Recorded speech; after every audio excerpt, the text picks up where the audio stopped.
In 1919, the world claimed that peace had returned. Cannons were silent, treaties were signed, and Europe began to rebuild its shattered cities. But across Asia, peace was only a word on paper. Beneath the surface, the continent was entering one of the most decisive and dangerous transformations in its history. To understand what followed, we must begin with the moment the war ended and examine how Asia was pulled into a global economic system it did not control, a system that reshaped its societies, drained its wealth, and planted the seeds of rebellion. At the end of the First World War, Asia stood at a crossroads shaped by forces far beyond its borders. For decades, most Asian regions had existed under colonial rule or foreign influence. British power dominated the Indian subcontinent. French authority controlled Indochina. The Dutch extracted wealth from the Indonesian archipelago. China, though not formally colonized, was carved into spheres of influence by foreign powers, while Japan had already begun its rise as an industrial and military force modeled on Western empires. When war erupted in Europe, Asia was drawn in not as an equal partner, but as a resource base for imperial survival. Millions of Asian soldiers were recruited to fight battles that were not theirs. From the villages of India to the ports of China, men were sent to distant fronts. Those who did not fight supplied food, raw materials, textiles, metals, and labor. Asian economies were restructured to serve wartime demand.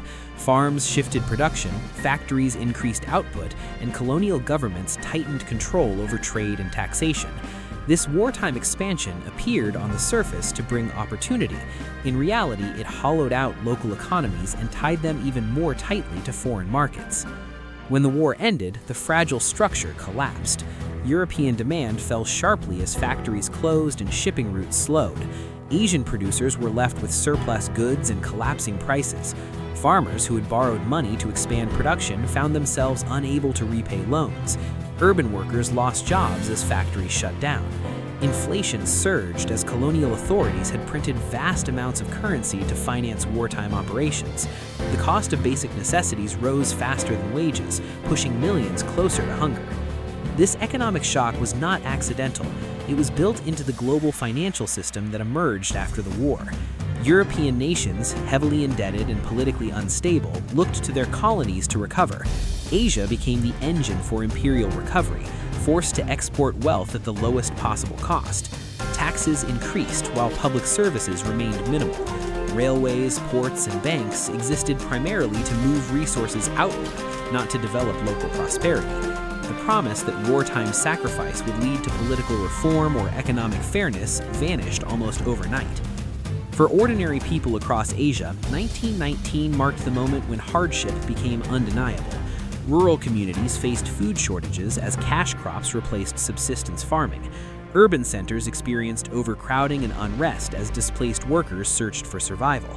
Traditional social structures weakened under economic pressure, while new ideas began to circulate among students, workers, and intellectuals. Newspapers, pamphlets, and gatherings spread a growing awareness that poverty was not natural or inevitable, but engineered through systems of control. In the United States, the war was remembered as a victory followed by prosperity and global influence. In Asia, it was remembered as a betrayal. The same peace conferences that celebrated democracy and freedom ignored Asian demands for equality and self-determination. Racial hierarchies were reinforced, not dismantled. Economic dependency deepened instead of ending. This contradiction became impossible to ignore, especially for a new generation that had witnessed both the promises of modernity and the reality of exploitation. 1919 was not yet a year of revolutions, but it was a year of awakening. It exposed how deeply Asia's fate was tied to global finance, imperial trade, and political power centered far away. It revealed that political freedom could not exist without economic control, and it marked the beginning of a long struggle in which Asia would seek not just independence, but dignity, stability, and a voice in shaping the modern world. This moment set everything in motion, from economic collapse to political resistance, from colonial control to nationalist movements. The forces unleashed in 1919 would shape the next century of Asian history. What followed was not sudden, but it was unstoppable. This was not simply a political moment. It was an economic reckoning. Asia had been pulled into a modern financial and industrial system designed elsewhere.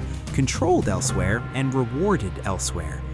The war accelerated that process, binding Asian societies tighter to foreign markets and colonial rule. When the fighting stopped, the consequences became impossible to hide. Currencies weakened, trade collapsed, and trust in imperial promises dissolved. What emerged was not peace, but awareness. 1919 stands as a turning point when Asia began to see the true mechanics of global power. It was the year when economic hardship transformed into political consciousness, when students, workers, and thinkers started to question who controlled money, trade, and destiny. The events that followed would reshape nations, ignite movements, and redefine the balance of power for generations. This is the story of that moment, the year Asia changed forever. Please subscribe to my channel for more helpful videos.